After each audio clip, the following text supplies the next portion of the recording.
রাজ্যে ক্ষমতার পালাবদলে বদলে গেল প্রশাসনিক বৈঠকের ছবিটাও। যা তৃণমূল আমলে দেখা যায়নি তা দেখা গেল বিজেপির আমলে। মমতা বন্দ্যোপাধ্যায়ের ডাকা প্রশাসনিক বৈঠকে কেন বিরোধী দলের জনপ্রতিনিধিদের ডাকা হয় না, এই প্রশ্ন বারবার উঠছে। এটুকু রাজনৈতিক সৌজন্য দেখাতে কোথায় বাধে তা নিয়ে প্রশ্ন উঠেছে। কিন্তু তৃণমূল সরকার এখন অতীত, রাজ্যে এখন বিজেপি সরকার, সেই সঙ্গে ফিরল রাজনৈতিক সৌজন্য। মঙ্গলবার মুখ্যমন্ত্রী শুভেন্দু অধিকারীর ডাকা প্রশাসনিক বৈঠকে আমন্ত্রণ জানানো হয়েছিল তৃণমূলের বিধায়ক সাংসদদের। বৈঠকে যোগ দিলেন একজন তৃণমূল সাংসদ ও 6 জন তৃণমূল বিধায়ক। আমরা তো ডাক পাইনি 5 বছর।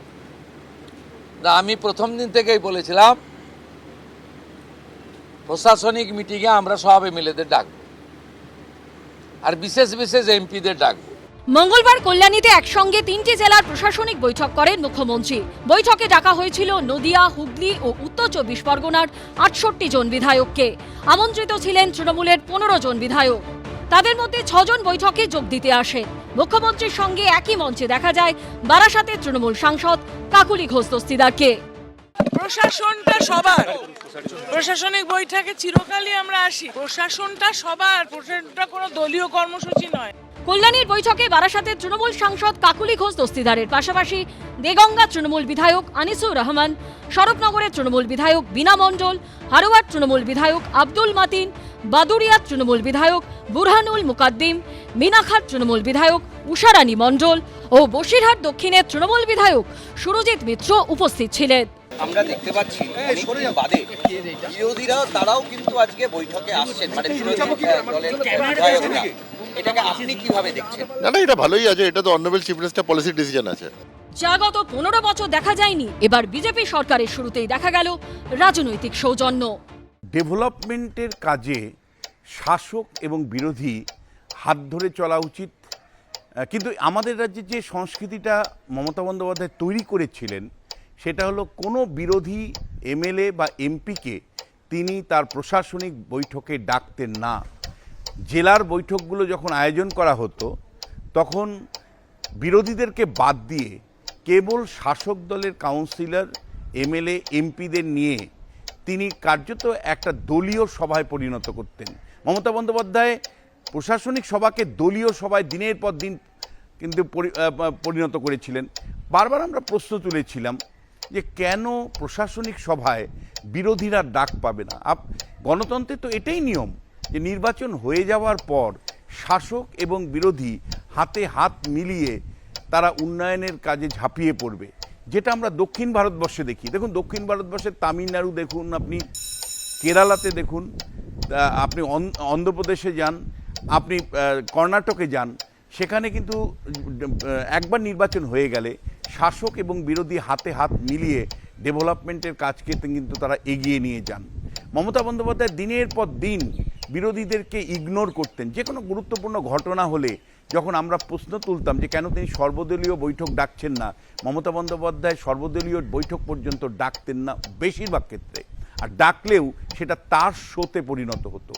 ফলে বছরকে বছর এই রাজ্যে এমন একটা ব্যবস্থা চালু হয়েছিল যেখানে বিরোধীদের শত্রু হিসাবে দেখা হতো, বিরোধীদের শত্রু হিসাবে দেখিয়ে দাগিয়ে দিয়ে তাদের উন্নয়নের প্রক্রিয়া থেকে দূরে রাখা হতো। এমনকি বিরোধী এমএলএদের যে এমএলএ ডেভেলপমেন্ট ফান্ড থাকে, এমপিদের এমপি ডেভেলপমেন্ট ফান্ড থাকে, কাউন্সিলরদের কাউন্সিলর ডেভেলপমেন্ট ফান্ড থাকে, সেই ফান্ড পর্যন্ত বিরোধী নির্বাচিত সদস্যরা ব্যবহার করতে পারতেন না। একদম পরিষ্কার তিনি মমতা বন্দ্যোপাধ্যায়ের প্রশাসন বাধা হয়ে দাঁড়াতো। এমনকি কোভিডের সময় আপনারা দেখেছেন একের পর এক বিধায়ক, আজকে যিনি কেন্দ্রের মন্ত্রী সুকান্ত মজুমদার, তাকে পর্যন্ত, বা দেবশ্রী রায় তখন কেন্দ্রের মন্ত্রী ছিলেন, তাদেরকে পর্যন্ত ডেভেলপমেন্টের কাজে যুক্ত হতে দেওয়া হয়নি, ঘর থেকে বেরোতে দেয়নি। এই রাজনৈতিক সংস্কৃতি মমতা বন্দ্যোপাধ্যায় দিনের পর দিন পশ্চিমবাংলায় চালু করেছিলেন। আমরা অত্যন্ত খুশি যে মমতা বন্দ্যোপাধ্যায়ের ওই কুৎসিত যে রাজনীতি, মানে যেখানে বিরোধীদেরকে বার্ত করে রাখা হতো, সেই রাজনীতি থেকে বেরিয়ে এসে শুভেন্দু অধিকারী যে বার্তা দিলেন সেখানে শাসক বিরোধী তিনি সবাইকে নিয়ে চলতে চাইলেন। তিনি পরিষ্কার, এর আগেও আমরা দেখেছি মানে বৈঠকগুলোতে, আজকের বৈঠকেও আমরা দেখলাম যে যেভাবে তিনি বারাসতের সাংসদ কাকুলি ঘোষ দস্তিদারকে ডেকে আনলেন, তাকে বক্তৃতা করতে দিলেন। তিনি বসিরহাট থেকে আসা একাধিক বিধায়ক সেখানে উপস্থিত ছিলেন, তাদের মধ্যে একজন বিধায়ক বক্তৃতা করলেন। বিরোধীদের সাজেশন থাকবে, বক্তব্য থাকবে, সমালোচনা থাকবে, সেগুলোকে সঙ্গে নিয়ে পাথেয় করেই তো শাসককে এগোতে হবে। তৃণমূলের টিকিটে জিতে এবছরে প্রথম বিধানসভায় পা রেখেছেন দেগঙ্গার আনিসুর রহমান বিদেশ, পেয়েছেন 1 লক্ষেরও বেশি ভোট। First time MLA. আমি এর আগেও কোনোদিন তৃণমূলের রাজ্য সরকার থাকাকালীন কোনো মিটিং অ্যাটেন্ড করিনি। মানুষ জিতিয়েছে, রাজ্য সরকারের কাছ থেকে সেই কাজের আর্জি রাখবো, নিশ্চিতভাবে রাখবো, সেই জন্য এই মিটিংয়ে আসা। দলের কাছ থেকে দল কোনো বিরোধের জায়গায় নেই, দল তো আমাদের কোনো ইনস্ট্রাকশন দেয়নি। স্বরূপনগর থেকে 94,000-এর বেশি ভোট পেয়ে তৃণমূলের টিকিটে নির্বাচিত বিধায়ক বীণা মণ্ডল এবং হারোয়া থেকে 1,17,000-এর বেশি ভোট পাওয়া আব্দুল মাতিনের পাশাপাশি মুখ্যমন্ত্রীর প্রশাসনিক বৈঠকে যোগ দেন বাদুড়িয়া তৃণমূল বিধায়ক বুরহানুল মুকাদ্দিমও। এলাকার কাজটা তো করতে হবে, তার জন্যই এসেছি, এলাকার উন্নয়নের স্বার্থেই এসেছি। এর ডাইরেকশন দিয়েছেন, ডেভেলপমেন্ট কিভাবে হবে আমরা সব কথাবার্তা বলেছি। যারা ডাকতে এসেছেন মোরাললেস এসেছে, এটা ডেভেলপমেন্টের ব্যাপারে এখানে দলের অনুমতি কি, তো রাজ্যের মুখ্যমন্ত্রী সবারই মুখ্যমন্ত্রী ডেকেছেন, ডেভেলপমেন্টের ব্যাপারে তো আমাদের কাজতেই হবে। অন্যান্য রাজ্যে নিয়মিত দেখা গেলেও পশ্চিমবঙ্গের রাজনীতিতে এই ছবি নজিরবিহীন। ভালো দিন আসছে, নতুন ধরনের রাজনীতি আমরা করতে চাইছি, পরিবর্তন এটাই, সেখানে কিছু আলাদা হওয়া উচিত। তারা তো কোনোদিন এটা বুঝলেন না যে সরকার সবার উন্নয়ন সবার জন্য হোক, সবাই বলার সুযোগ পাক। আমরা সেই সুযোগটা দিচ্ছি, আমরা সেই ধরনের রাজনীতি করি। 100 দিনের কাজ থেকে শুরু করে অন্নপূর্ণা যোজনা, মঙ্গলবারের প্রশাসনিক বৈঠকে উঠে আসে একাধিক বিষয়। শুভেন্দুবাবুর যে প্রশাসনিক বৈঠক হয়েছে কল্যাণীতে, সেখানে সাংসদ কাকলি ঘোষ দস্তিদার মহাশয় উপস্থিত ছিলেন এবং এই প্রশাসনিক বৈঠকগুলো আগের রাজত্বে, তৃণমূল রাজত্বে যখন হতো, মোটের ওপর আমরা দেখেছি যে সেই সময় যে ঘটনাগুলি ঘটেছে সেখানে মোটের ওপর খুব গভীর যে আলোচনা সব সময় হয়েছে এমনটা নয়, এবং বিরোধী দল অর্থাৎ সেক্ষেত্রে বিজেপিই ছিল মোটের ওপর আমাদের রাজ্যে। একটি জায়গায় আইএসএফ এর বিধায়ক ছিলেন, তারা কিন্তু সাধারণভাবে যে প্রশাসনিক বৈঠকে থাকতেন এমনটা মোটেও নয়। ফলে আজকের এই যে প্রশাসনিক বৈঠকটি, সেই বৈঠকটির যে ধারা নির্ধারিত হলো সেটি একেবারেই গুরুত্বপূর্ণ। বারবারই যে আলোচনাটি আসে সেটা হচ্ছে আমাদের যে বহুদলীয় সংসদীয় গণতন্ত্র এবং যে যুক্তরাষ্ট্রীয় কাঠামো, তার নিরিখে কোনো রাজনৈতিক দল সরকারে থাকতেই পারেন, কিন্তু তারপর তাদের মধ্যে যোগাযোগ রাখলে তবেই রাষ্ট্রের কাজ বা মানুষের কাজ করা সম্ভব।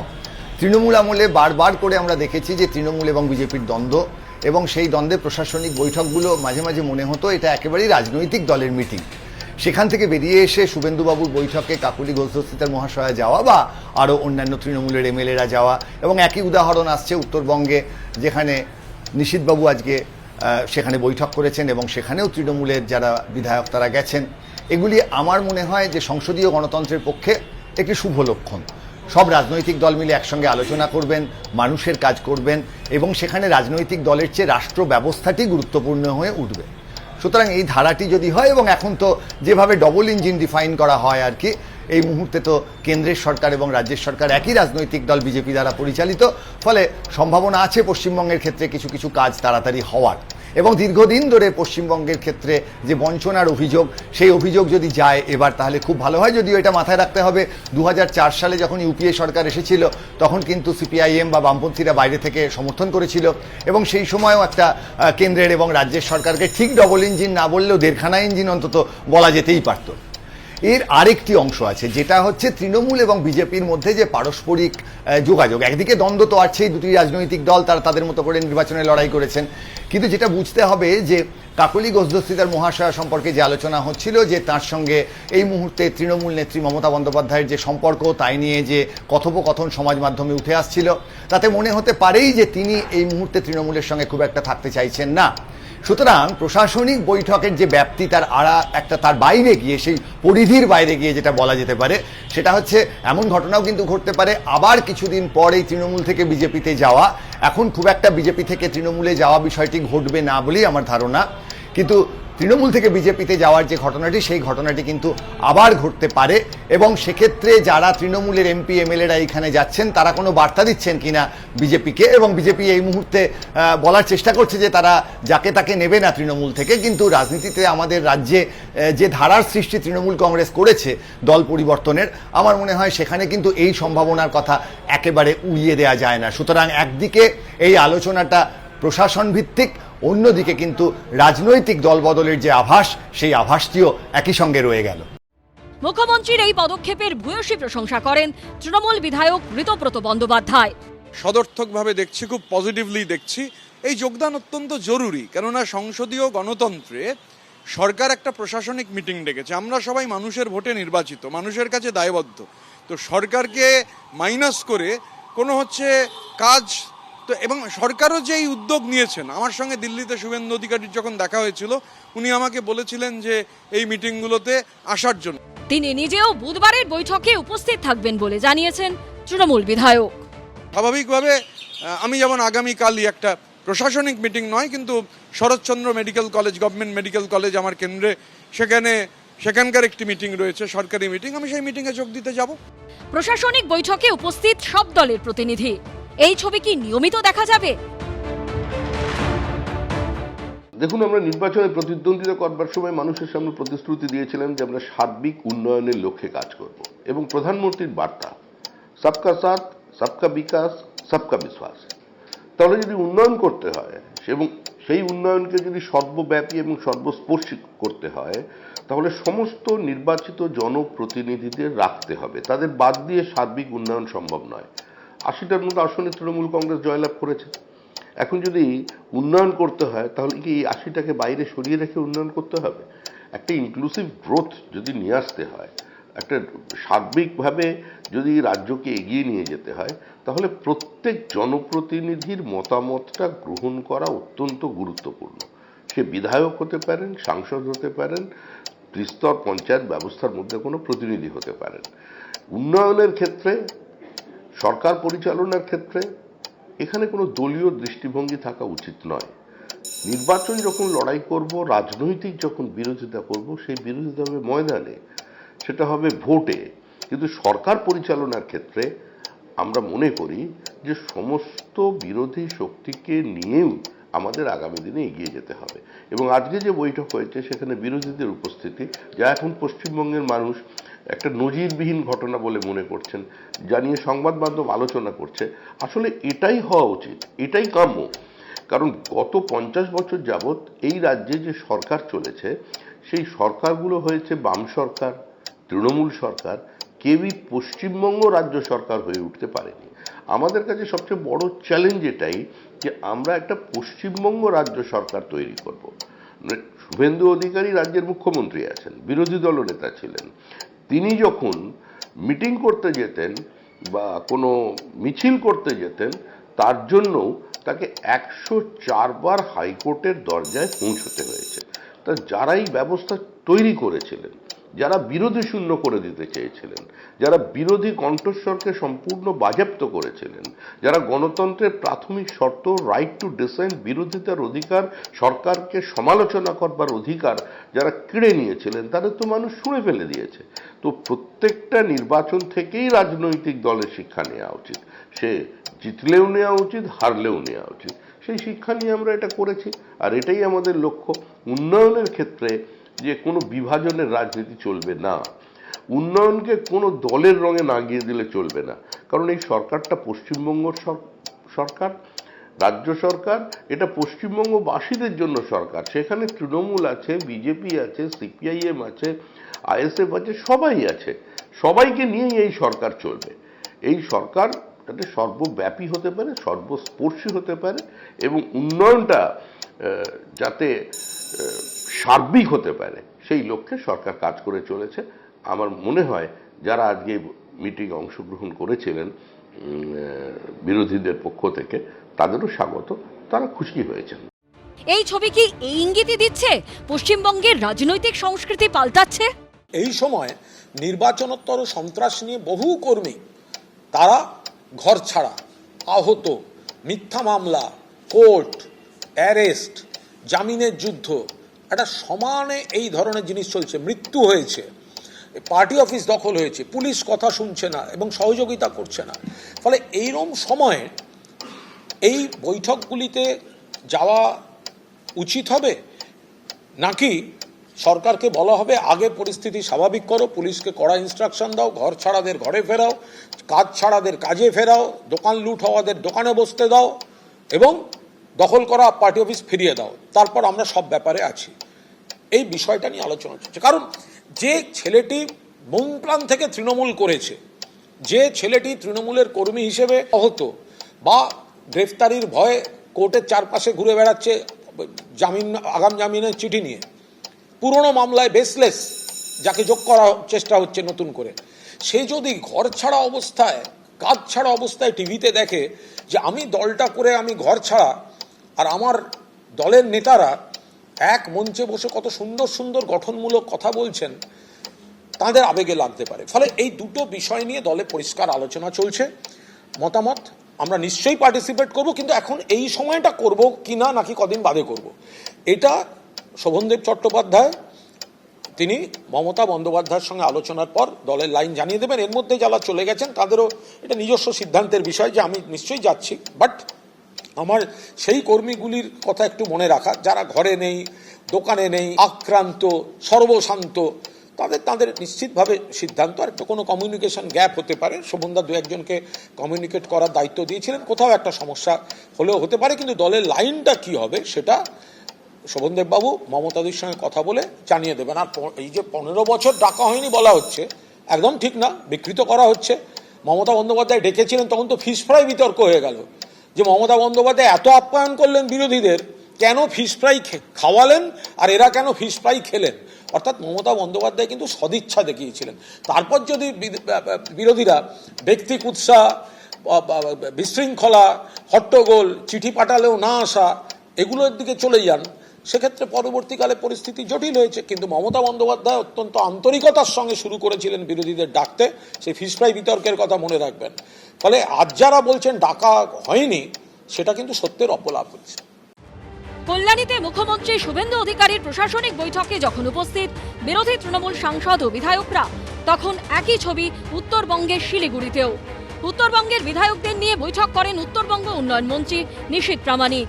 সেই বৈঠকে তৃণমূলের উত্তরবঙ্গের 13 জন বিধায়কের মধ্যে উপস্থিত ছিলেন 11 জন।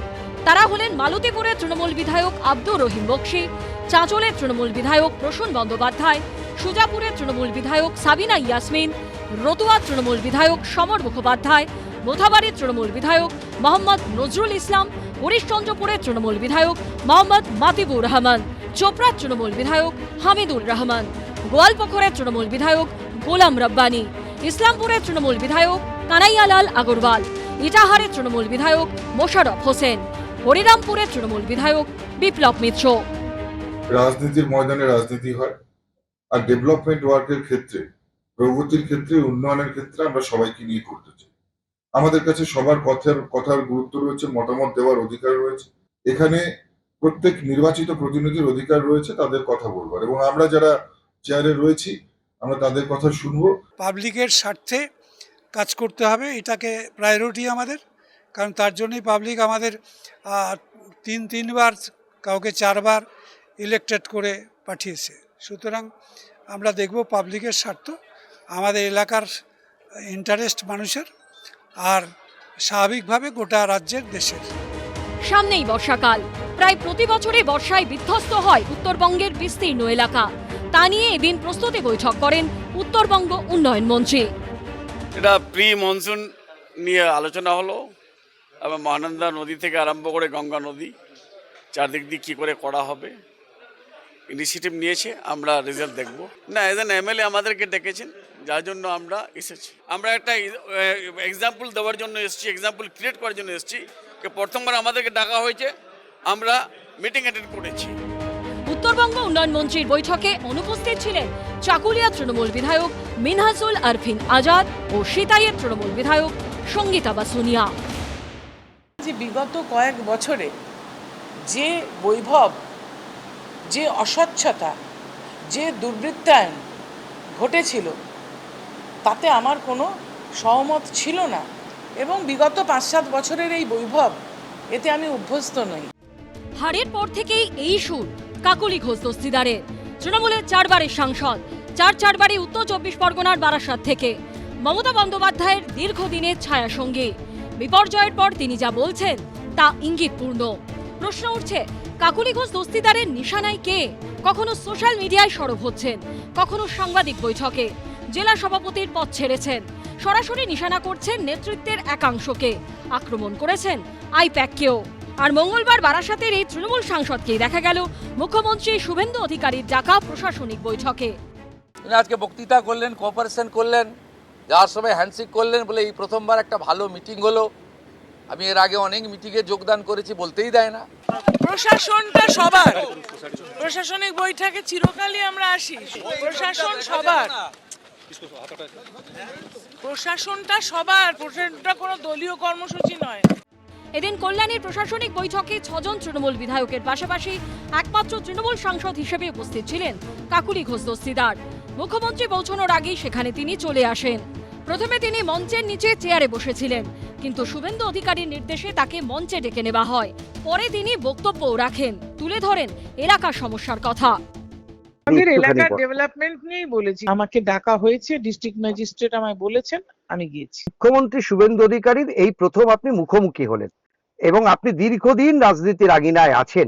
সব মিলে তার প্রশাসনিক বৈঠক, তার বক্তব্য সব মিলে আপনার প্রথম দিনের অভিব্যক্তি কি? অতি উত্তম। কিন্তু বিরোধী দলের সাংসদ হিসেবে একমাত্র কাকুলি ঘোষ দস্তিদারকেই কেন আমন্ত্রণ জানানো হলো? আমি প্রথম দিন থেকেই বলেছিলাম প্রশাসনিক মিটিংয়ে আমরা সব এমএলএদের ডাকবো, আর বিশেষ বিশেষ এমপিদের ডাকবো। আজকে বিশেষ বিশেষ এমপিদের মধ্যে বারাসাতের এমপিকে আমরা বিশেষ বিশেষভাবে ডেকেছিলাম, এসছেন উনি। 14ই মে কালীঘাটে দলের লোকসভা ও রাজ্যসভার সাংসদদের সঙ্গে বৈঠক করেন তৃণমূল নেত্রী মমতা বন্দ্যোপাধ্যায়। সেই বৈঠকেই কাকুলি ঘোষ দস্তিদারকে সরিয়ে লোকসভার মুখ্য সচেতকের দায়িত্বে ফেরানো হয় শ্রীরামপুরের সাংসদ কল্যাণ বন্দ্যোপাধ্যায়কে। এরপর কাকুলি ঘোষ দস্তিদার সোশ্যাল মিডিয়ায় পোস্ট করেন, ৭৬ থেকে পরিচয়, ৮৪ থেকে পথ চলা শুরু, 4 দশকের আনুগত্যের জন্য আজ পুরস্কৃত হলাম। এর 10 দিনের মধ্যে গত রবিবার তৃণমূলের বারাসাত সাংগঠনিক জেলার সভাপতির পদ থেকে ইস্তফা দেন কাকুলি ঘোষ দস্তিদার। আমি পদত্যাগপত্র পাঠিয়েছি আমাদের রাজ্য সভাপতি সুব্রত বক্সির কাছে। আমি সভাপতির পদ থেকে পদত্যাগ করেছি। দলের একাংশকেও নিশানা করেন কাকুলি ঘোষ দস্তিদার।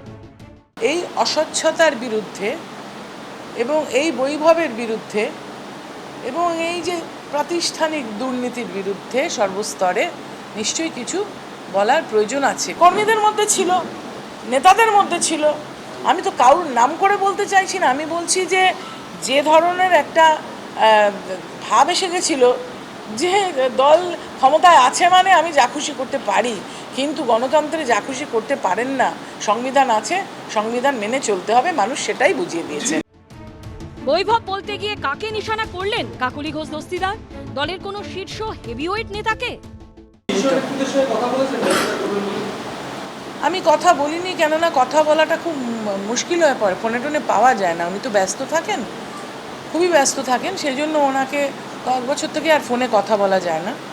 কিন্তু উনি যদি হাল ধরেন এবং উনি যেভাবে দলটাকে পরিচালনা করেছেন যখন আমি দলে এসেছিলাম, এই কারণেই কি বিজেপি সরকারের কাছে কাকুলি ঘোষ দস্তিদার এখন বিশেষ সাংসদ?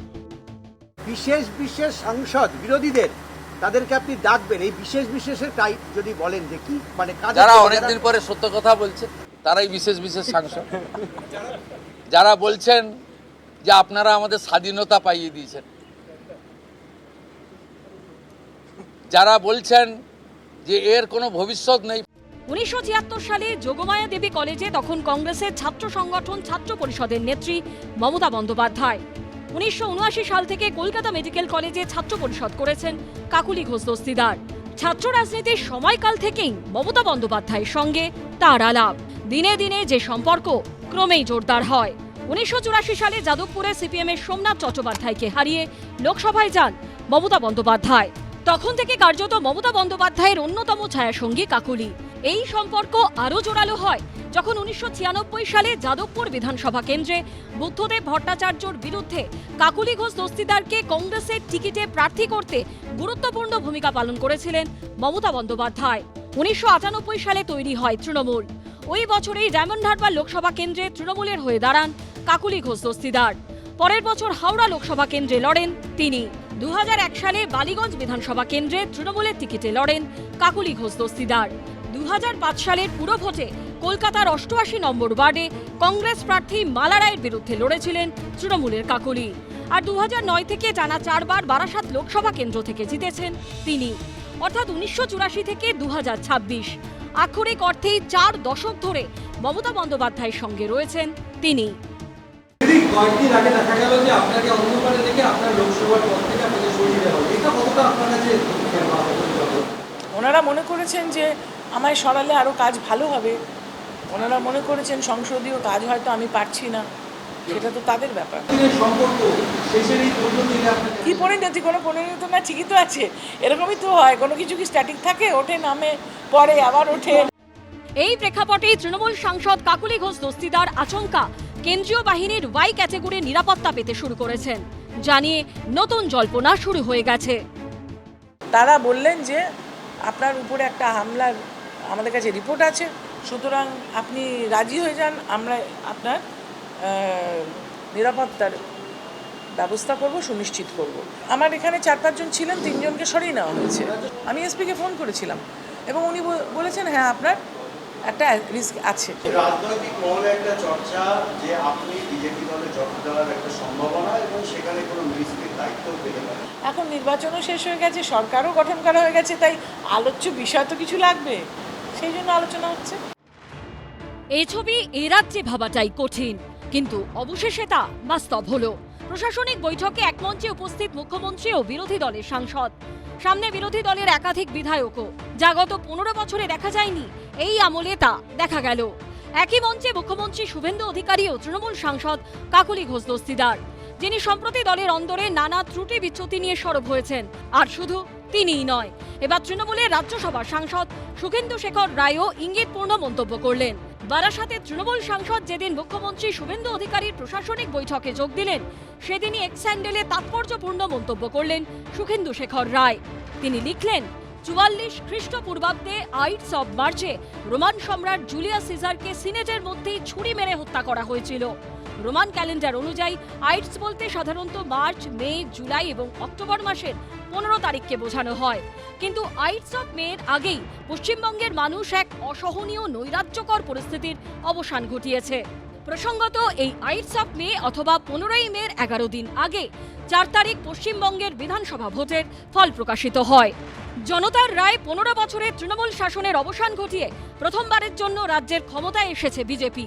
এই প্রেক্ষাপটে অসহনীয় নৈরাজ্যকর পরিস্থিতির অবসান বলতে কি সরাসরি তৃণমূলের ক্ষমতা থেকে চলে যাওয়াকেই বোঝাতে চাইলেন তৃণমূল সাংসদ সুখেন্দু শেখর রায়? উনি এই অসহনীয় দলটিতে সহনীয় করে উনি এতদিন আছেন কেন, সাংসদ থাকলেন কেন, সেটা তার ব্যাপার। আরজি করার সময় তো শ্রদ্ধেয় জহর সরকারও ইস্তফা দিয়েছিলেন, তো আমি তো তাকে নিয়ে কথাটা বলছি না, তার মনে হয়েছে যে ওই ইস্যুটা ভুল, ইস্তফা দিয়েছিলেন। তাহলে সুখেন্দু শেখর রায় তখন আমি এমপি থাকবো, বিরোধিতা করব, বাড়ির সামনে ধর্নায় বসবো, কিন্তু তারপর আবার ভুল স্বীকার করে পার্টিতে ফিরবো, আবার পার্টি যখন নেই তখন আমি আবার বিপ্লব করব। এতে কি বুলুদাদের মতো সিনিয়র লোক, তাদের নিজেদের সম্মান নিজেদের কাছে থাকে? এরকম পোস্ট এর আগেও উনি করেছিলেন, করেননি যে সবাই সবকিছু মেনে নিতে পারে না। মুসল পর্ব শুরু হয়েছে, তাসের ঘরের মতন অল্প কিছুদিন সময়ের অপেক্ষা তৃণমূল ভেঙে যাবে, এবং তৃণমূল ভেঙে যাওয়া উচিত, উঠে যাওয়া উচিত। মানে দেশের স্বার্থে, জাতির স্বার্থে, গণতন্ত্রের স্বার্থে, সম্প্রীতির স্বার্থে, পশ্চিমবাংলার স্বার্থে এরম পার্টির থাকা উচিত নয়। অতীতে সুখেন্দু শেখর রায়ের বাবাকে বারবার স্মরণ করতে দেখা গেছে বিজেপির শীর্ষ নেতাদের। কখনো রাজ্যে সভা করতে এসে সুখেন্দু শেখর রায়ের বাবার ভূমিকার প্রশংসা করেছেন খোদ প্রধানমন্ত্রী। सर्वप्रथम बंगाल के महान सपूत शिवेंदु शेखर रॉय को श्रद्धापूर्वक नमन करता हूं, जिनके प्रयासों से मालदा की पहचान बची रही। কখনো আবার শ্রমিক ভট্টাচার্য, মালদায় তৃণমূল কংগ্রেসের নেতা, তৃণমূল কংগ্রেসের সাংসদ সুখেন্দু শেখর রায়ের পিতা শিবেন্দু শেখর রায়, যিনি বিবাদমান মালদার জমিদারদের এক জায়গায় করে নিয়ে কলকাতায় পৌঁছেছিলেন ডক্টর শ্যামাপ্রসাদ মুখার্জির কাছে। বাংলার ইতিহাস আমাদের পাঠ্যপুস্তকে আর শিবেন্দু শেখরের নাম নেই, কিন্তু যার কারণে আজকে মালদায় আমরা বসবাস করছি, ওটাকে ভারত সবচেয়ে বড় অবদান যদি কারো থাকে, সে শুভেন্দু শেখর রায়ের অবদান শ্যামাপ্রসাদ মুখার্জির লড়াইয়ে। আরজিকর কাণ্ডের প্রতিবাদে প্রাক স্বাধীনতার রাতে মেয়েদের রাত দখলের কর্মসূচিকে সমর্থন করেছিলেন সুখেন্দু শেখর রায়। সেই রাতে নিজের বাড়ির সামনে মঞ্চ বেঁধে ধর্নাতেও বসেছিলেন। সমাজ মাধ্যমে প্রশ্ন তুলেছিলেন, প্রাক্তন অধ্যক্ষ সিপিকে হেফাজতে নিয়ে জিজ্ঞাসাবাদ করে জানতে হবে কারা কেন আত্মহত্যার গল্প রটিয়েছিল। আরজিকর কাণ্ডে রাজ্য জুড়ে যখন প্রতিবাদের ঝড় আছড়ে পড়েছে, তখন বাস্তিল দুর্গের পতনের ছবি পোস্ট করেছিলেন সুখেন্দু শেখর রায়। তখন তার ভূমিকার প্রশংসা করেছিলেন শুভেন্দু অধিকারী। আমি সুখেন্দু রায়কে তার সিদ্ধান্তকে ধন্যবাদ জানাবো। এটা বিষয়টা একেবারেই তৃণমূল নয়, বিষয়টা হচ্ছে সরকার এবং ব্যবস্থার। কেউ একবারও বলেনি যে তৃণমূল কংগ্রেসের কোনো পদাধিকারী রেপ করেছে, খুন করেছে। বারে বারে বলা হয়েছে সরকার করেছে আর পুলিশ আড়াল করেছে। দলের বিরুদ্ধে মুখ খোলায় সুখেন্দু শেখর রায়কে খেসারত দিতে হয়েছিল। দলের মুখপত্রের সম্পাদকের পদ থেকে সরিয়ে দেওয়া হয়েছিল তাকে। তৃণমূলের জাতীয় কর্মসমিতির বৈঠকে আমন্ত্রণ পাননি। এমনকি আরজিকর আন্দোলনের সময় দুবার তাকে হাজিরার নোটিশ পাঠায় তৃণমূল সরকারের পরিচালিত পুলিশই। পাল্টা গ্রেপ্তারির আশঙ্কা করে হাইকোর্টের দ্বারস্থ হন সুখেন্দু শেখর রায়। পরে পোস্ট ডিলিট করতে রাজি হলেও নিজের অবস্থানে অনড় থাকেন তিনি। আমি প্রথম দিন থেকে আজ অবধি যে কথা বলেছি, যে মানুষের সংগ্রামে আমি পাশে আছি, থাকব, এবং পৃথিবীর কোনো শক্তি নেই মানুষের আন্দোলন থেকে, ন্যায় এবং সত্যের পথ থেকে আমাকে কেউ বিচ্যুত বা বিচ্ছিন্ন করতে পারবে না। এবার তৃণমূলের পতনের পর ইঙ্গিতপূর্ণ পোস্ট করলেন তৃণমূলের রাজ্যসভার সাংসদ সুখেন্দু শেখর রায়। এখন সুখেন্দু শেখর রায় বা তন্ময় বসুরাও লাল হায়নার কবলে পড়ে গেলেন কিনা সে তো পরবর্তী সময় দেখা যাবে। কিন্তু আমার প্রশ্ন দেবাংশুর কাছে, যে দেবাংশু, যারা রিয়্যাক্ট করছেন, যারা সরাসরি আক্রমণ করছেন, তাদের কাছে একটাই প্রশ্ন থাকে যে আপনারা গায়ে মাখছেন কেন? ঠাকুর ঘরে কে আমি তো কলা খাইনি, ব্যাপারটা এরকম হয়ে যাচ্ছে না? সুমন্ত, ব্যাপারটা এরকম নয়। ব্যাপারটা হচ্ছে এই আন্দোলনটাকে যারা ডাক দিয়েছিলেন তারা তো কোনো রাজনৈতিকভাবে ডাক দেননি। তারা কেউ বলেননি আপনি যেটা বলছিলেন, কেউ বলেননি এটা মুখ্যমন্ত্রীর বিরুদ্ধে আন্দোলন, কেউ বলেননি এটা সরকারের বিরুদ্ধে আন্দোলন, কোনো রাজনৈতিক দলের বিরুদ্ধে আন্দোলন। যারা এটা ডাক দিয়েছেন তারা সম্পূর্ণ অরাজনৈতিকভাবে সমাজের একটা সিস্টেমের বিরুদ্ধে ডাক দিয়েছেন, যে সিস্টেমটা দীর্ঘদিন ধরে যে সিস্টেমটায় ঘুণ ধরেছে এবং স্বাভাবিকভাবে সমাজের সাধারণ মানুষকে প্রত্যেককে এক জায়গাতে এসে যে সিস্টেমটা বদলাতে হবে, এবং এটা গোটা ভারতবর্ষ কেন গোটা পৃথিবীর ক্ষেত্রে সত্য। কিন্তু এই আন্দোলন অরাজনৈতিক ডাকে রাজনৈতিক প্রতিক্রিয়া কেন? আমি বলছি কারণ হচ্ছে এই রাজনীতিটাকে কিছু কিছু রাজনৈতিক দল তারা হাইজ্যাক করার চেষ্টা করছেন এবং তাতে তাদের রাজনৈতিক রং লাগানোর চেষ্টা করছেন। যেমন এই যে ধরুন পোস্টারটা, যে পোস্টারটা খুব ভাইরাল হয়েছে, যেটা ওই চাঁদ হাতে ধরে তারা রয়েছেন, সোশ্যাল মিডিয়াতে ভাইরাল হয়েছে এমন কিছু পোস্টার যেখানে দেখা যাচ্ছে ওই পোস্টারটাই ভাইরাল হয়েছে তলায় এসএফআই ডিওয়াইএফআই এর নাম দিয়ে। আবার ওরকমই কিছু পোস্টার তাতে শঙ্খের ছবি দিয়ে সেটা ভাইরাল হচ্ছে, আবার বিজেপি নেতারা সেই শঙ্খ হাতে তুলে বলছেন যে আমরাও সে, আবার কেয়াদিও নিয়ে সঙ্গে চলে এসেছেন। খুব ভালো, আপনার স্টুডিওতে তিনি বাজাবেন হয়তো। তো এখন বিষয়টা হচ্ছে, আমি বলতে চাইছি যে দিদি ঘড়ি চলছে দেখো ঠিক ঠিক করে, আমি বলছি যে সেই জায়গা থেকে দাঁড়িয়ে আমাদের বক্তব্য হচ্ছে যারা হাইজ্যাক করার চেষ্টা করছেন তাদের বিরুদ্ধে এই বক্তব্যটা হয়তো কুণালদা বা যারা উদয়ন গুহ যারা বলেছেন তারা রেখেছেন। যারা প্রকৃত অর্থে আন্দোলনকারী, যারা প্রকৃত অর্থে নিরপেক্ষ রাজনৈতিক মঞ্চের বাইরে দাঁড়িয়ে একদম বলেছেন যারা নামছেন রাস্তায় সবাইকে। না, এবং একজন ডিওয়াইএফআই কর্মী বা একজন বিজেপি কর্মীও তুমি দেখবে যে যারা আহ্বান জানিয়েছেন, যারা ডাকটা দিয়েছেন, তারা বলছেন আপনি হতে পারেন, তা আপনি কাকে ভোট দিয়েছেন সেটা ইস্যু নয়, তা আপনি ঝান্ডাটা ভাই বা বোন বাড়িতে রেখে আসবেন। বাড়িতে রেখে আসবেন, কিন্তু সেই পোস্টারের মধ্যে আমি যদি আমার রাজনৈতিক সংগঠনের নামটা পেস্ট করে দিই তাহলে তো প্রশ্ন উঠবেই। দেবাংশু বা কুণাল ঘোষ একরকম কথা বলছেন, আবার আমাদের সুখেন্দু শেখর রায় কি শান্তনু সেন তারা অন্য কথা বলছেন। আমাদের রাজ্যে একটা 5 বছরের বাচ্চাও জানে তৃণমূলের অবস্থান কি, সেটা দেবাংশুকে দেখেও শিখতে নেই, শান্তনু সেনকে দেখেও শিখতে নেই, মমতা বন্দ্যোপাধ্যায়ের কথা শুনে বুঝতে হয়। মমতা বন্দ্যোপাধ্যায় কিন্তু পরিষ্কার বলে দিয়েছেন এই প্রশ্নে ওনার অবস্থানটা কার দিকে। এই আন্দোলনটার বা যাই হোক আজকে রাতের এই ডাকের বিরোধিতা করার জন্য কিন্তু দেবাংশু বা কুণাল ঘোষকে সরানো হয়নি মুখপত্রের জায়গা থেকে, সরানো হয়েছে কিন্তু ওটাকে সলিডারিটি জানানোর জন্য শান্তনু সেনকে।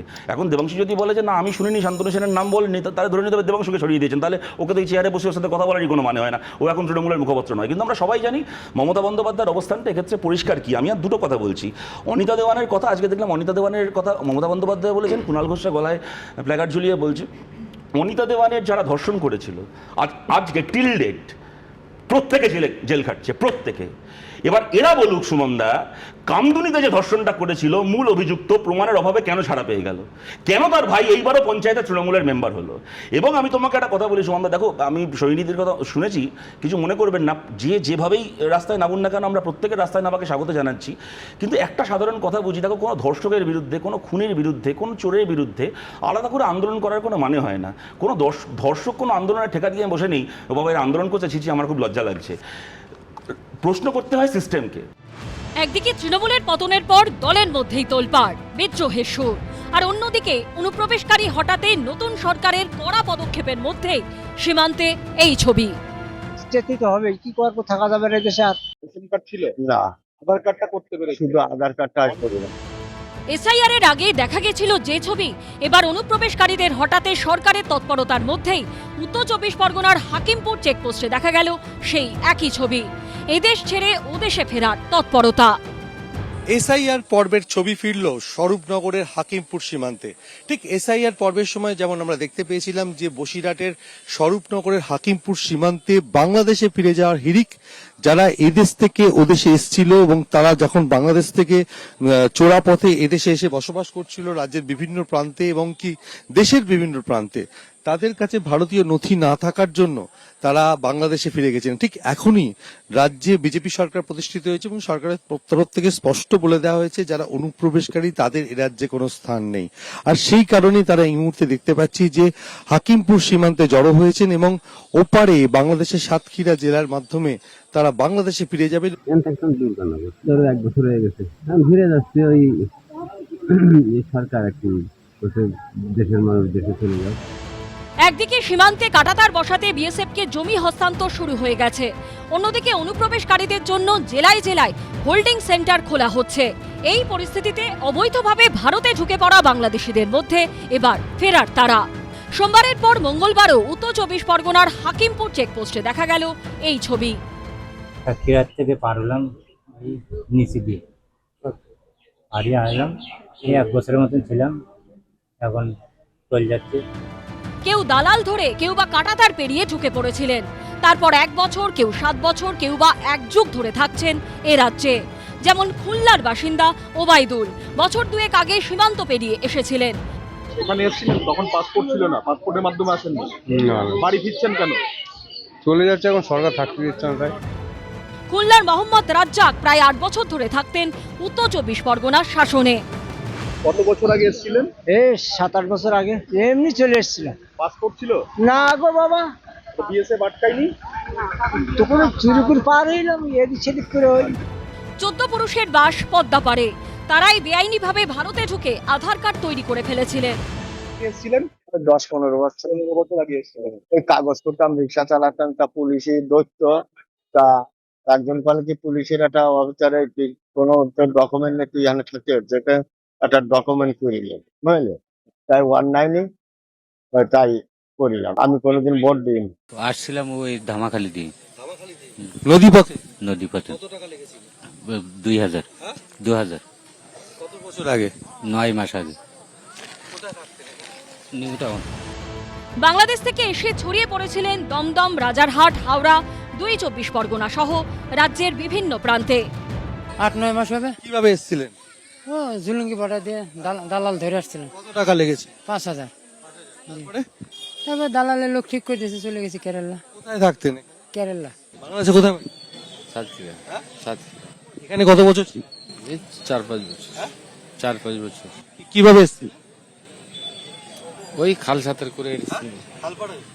কত টাকা লেগেছে? 2000 টাকা। এতদিন পশ্চিমবঙ্গের সঙ্গে বাংলাদেশের সীমান্তে বেশ কিছু অংশে কাঁটাতারের বেড়া ছিল না।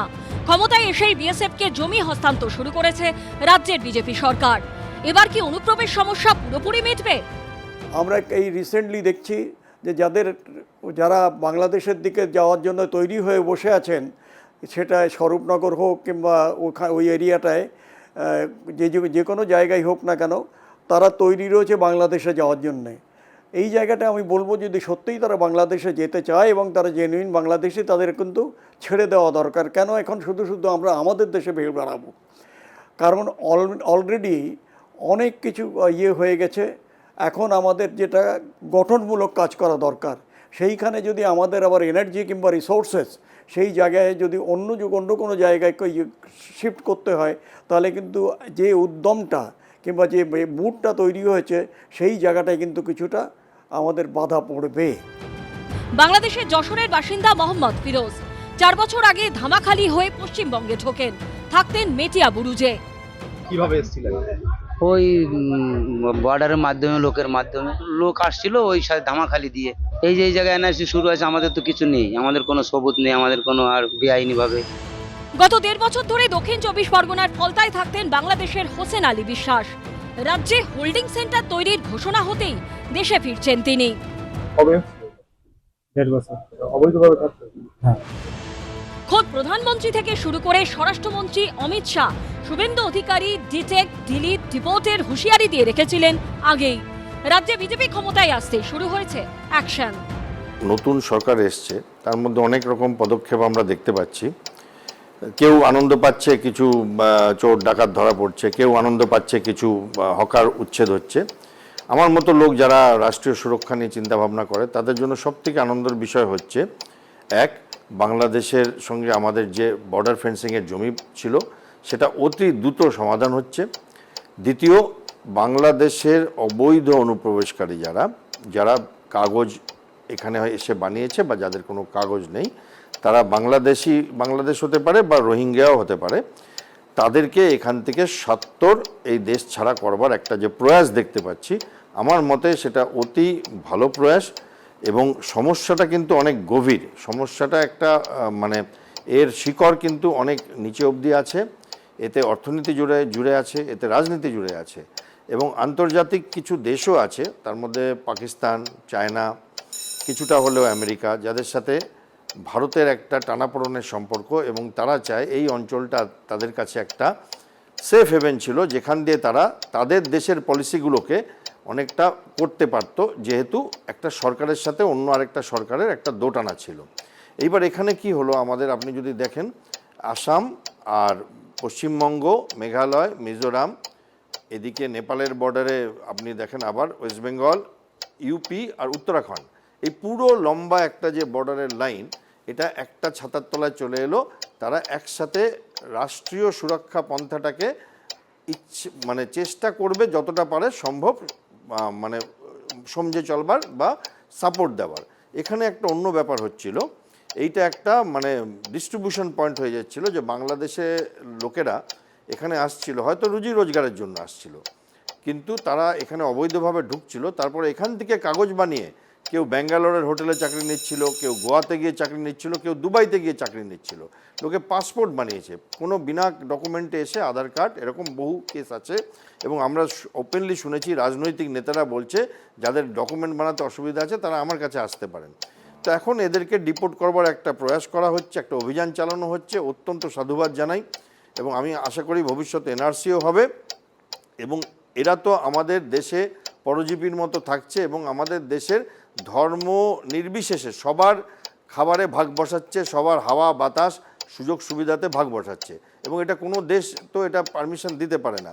সেখানে আমার মনে হয় যত সত্তর এগুলো করা যায়। আরেকটা কথা বলবো তার সাথে, যে এদের যখন পাঠানো হচ্ছে তার আগে অন্তত এটুকুনি তাদের কাছ থেকে লিখিত রূপে এবং ভিডিও করে নেওয়া উচিত, কারা কারা তাদের ডকুমেন্ট বানাতে সাহায্য করেছিল, যাতে পরে তাদেরও সাহায্য করবার ব্যবস্থা, তাদেরও সাজা দেওয়ার ব্যবস্থা করা যেতে পারে। মঙ্গলবার হাকিমপুর চেকপোস্টে হাজির হয়েছেন শতাধিক অনুপ্রবেশকারী। তাদের অনেককেই বনগাঁর একটি হোল্ডিং সেন্টারে রাখা হয়েছে। কতটা পথ পেরোলে তবে পথিক বলা যায়, আর কত প্রমাণ হাতে নাতে পেলে তবে মানবে তুমি শেষে যে বাংলাদেশিরা শুধু এ রাজ্যে অনুপ্রবেশ করেছে তাই নয়, আমার আপনার করের টাকাতে রেশন নিয়েছে, লক্ষ্মীর ভাণ্ডারের মতো এ রাজ্যের মানুষের জন্য তৈরি সেই ভাতা, সেই প্রকল্পের সুবিধে নিয়েছে, এমনকি ভোটার তালিকায় নাম তুলে এ রাজ্যে ভোট দিয়ে জনপ্রতিনিধিদের নির্বাচিত করেছে। আজ দেখছি তারা পুরসভাতেও ঠিকাকর্মী হিসেবে কাজ করেছেন, আমার আপনার করের টাকাতে তাদের বেতন দেয়া হয়েছে। তবে সবথেকে বড় কথা, এর কোনোটাই অন্য কারোর অসমর্থিত প্রমাণ সাপেক্ষ অভিযোগ নয়। এই মানুষগুলো যারা প্রতিদিন নানা সীমান্তে, এবং আজকেও দেখলেন আপনারা স্বরূপনগর সীমান্তের চেকপোস্টে একেবারে হত্যে দিয়ে বাংলাদেশে ফেরার অপেক্ষাতে বসে আছেন, তারা নিজেরাই অন ক্যামেরা বলছেন।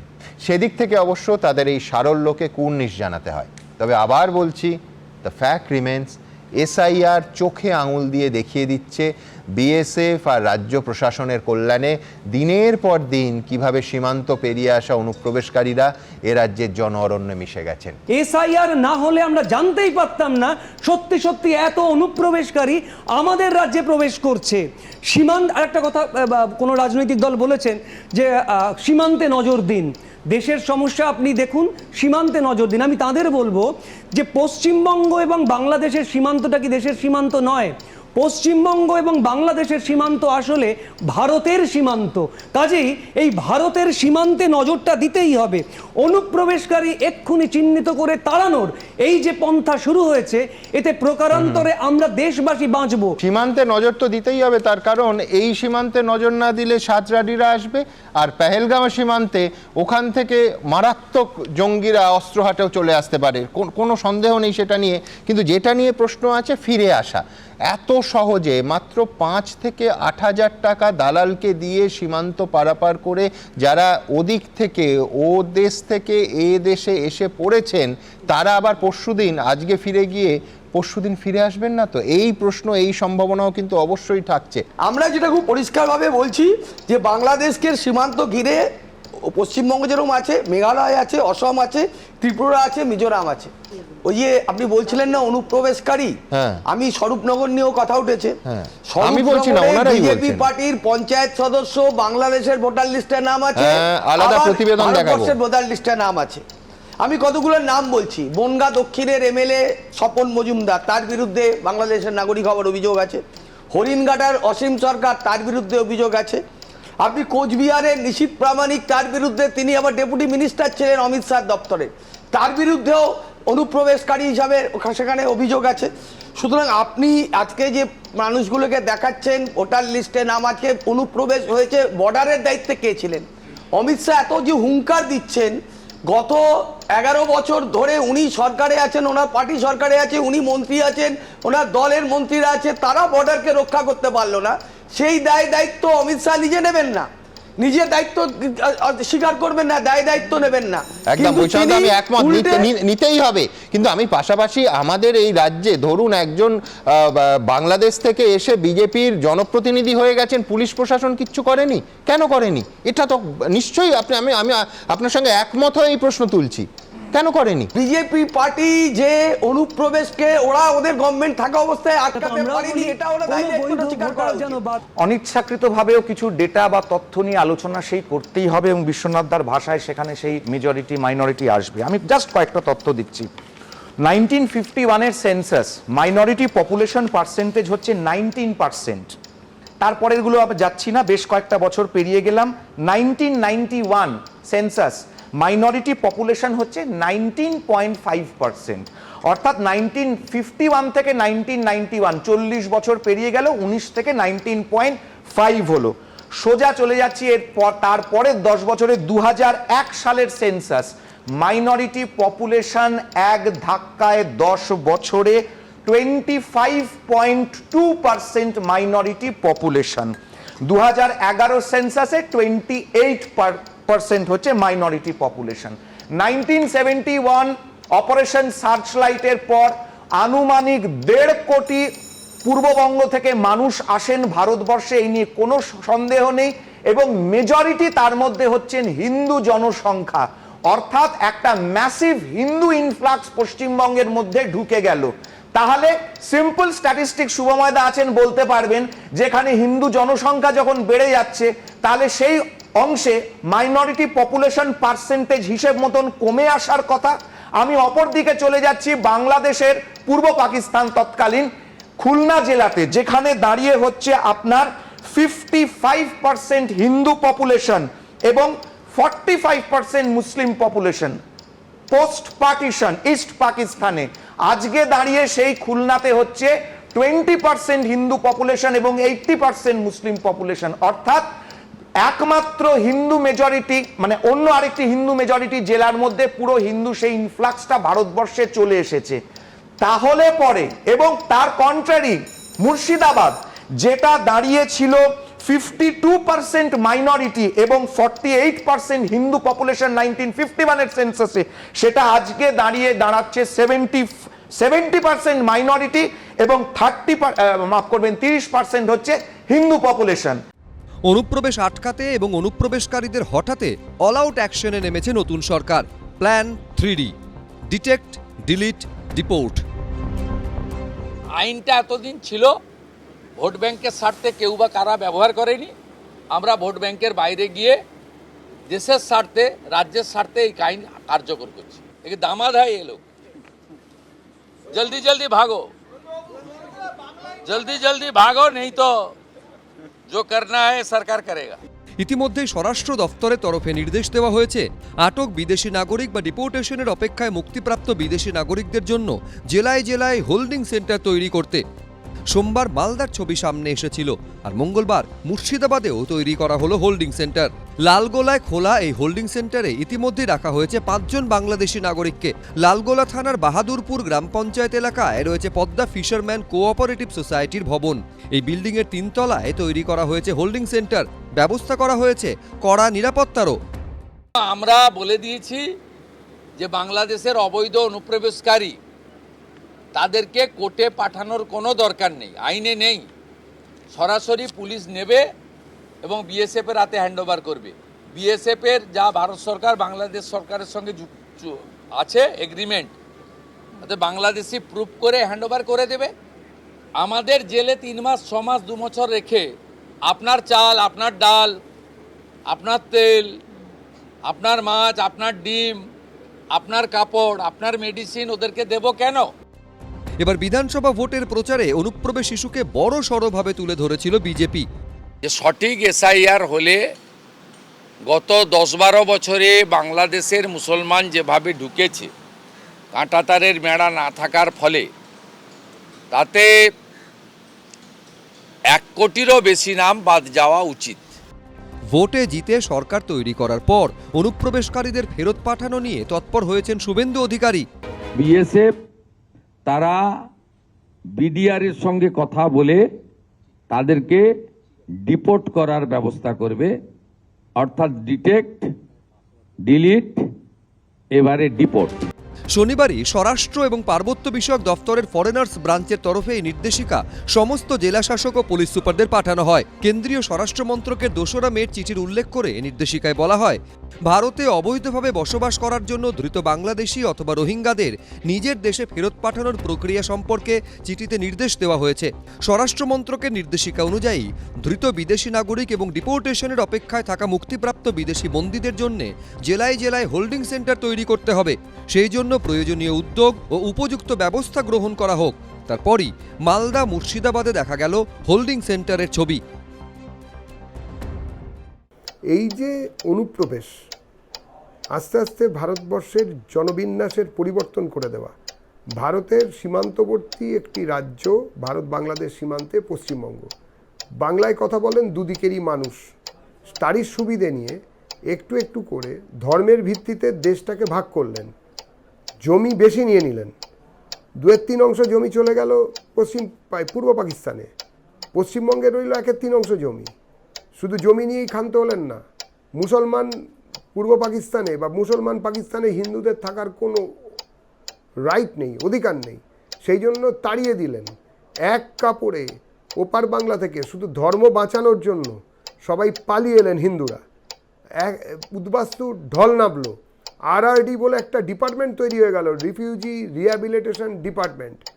2টো মহাবিশ্বযুদ্ধে ইউরোপে যত না লোক ঘরছাড়া হলেন, যত না লোক মৃত্যুবরণ করলেন, যত মহিলারা ধর্ষিতা হলেন, তার থেকেও বেশি সংখ্যায় লোক ঘরছাড়া হয়েছেন, ধর্ষিতা হয়েছেন বা পালাতে বাধ্য হয়েছেন শুধুমাত্র ওই সময়গুলোর জন্য। এই রকম একটা পরিস্থিতিতে দাঁড়িয়ে আজকে আমরা দেখলাম যে এই ঘটনা হচ্ছে, কিন্তু তাদের জন্য বহু মানুষ কুমিরের কান্না কাঁদছিলেন।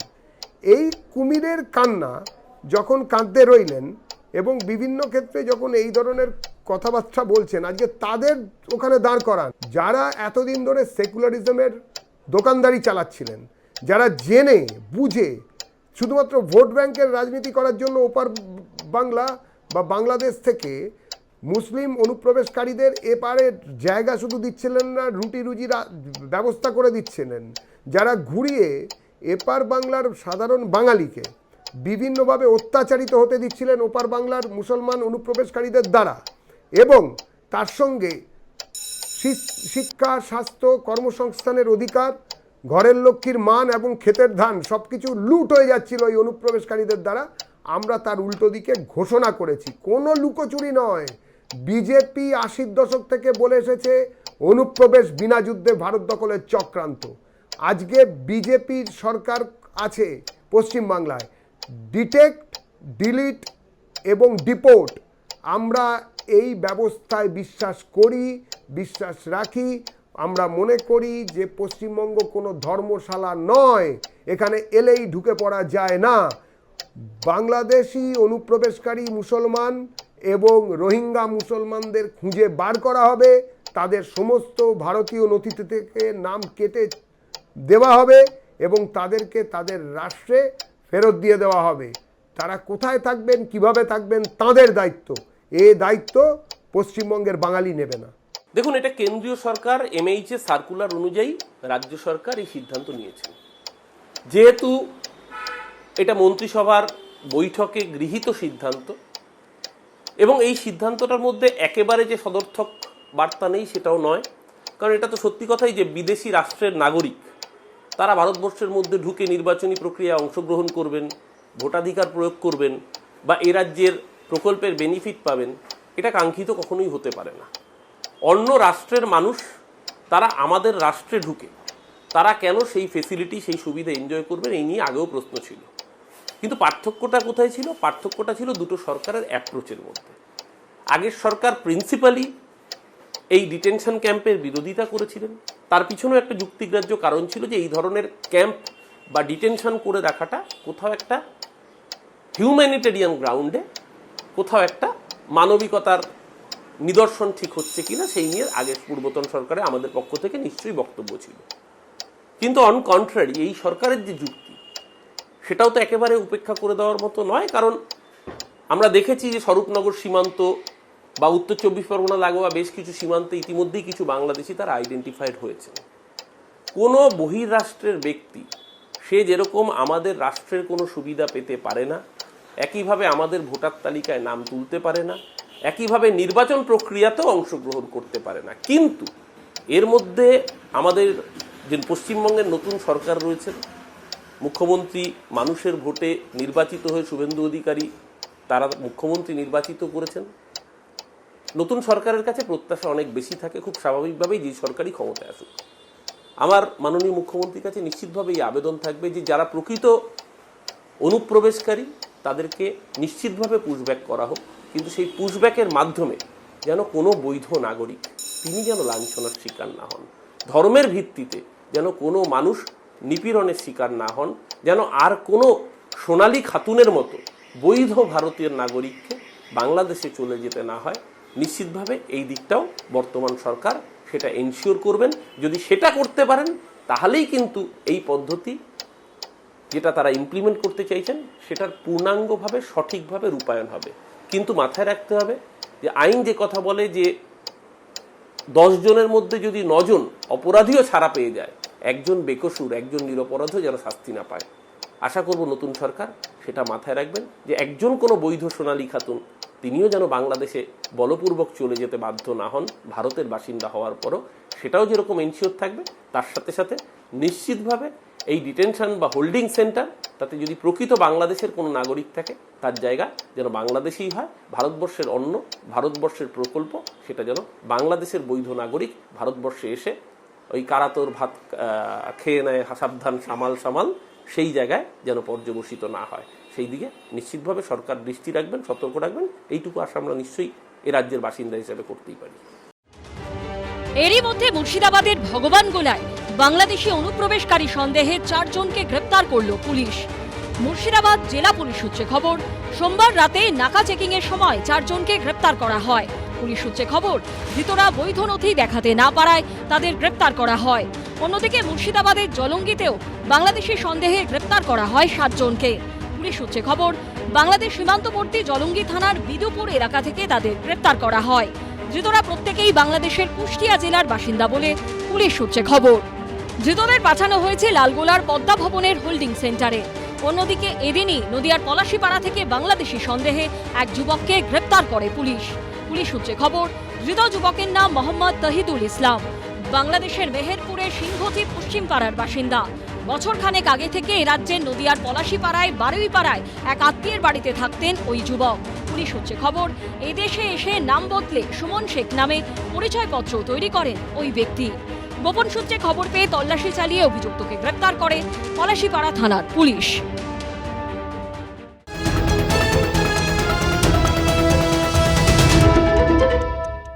এবিপি আনন্দ, এগিয়ে থাকে, এগিয়ে রাখে।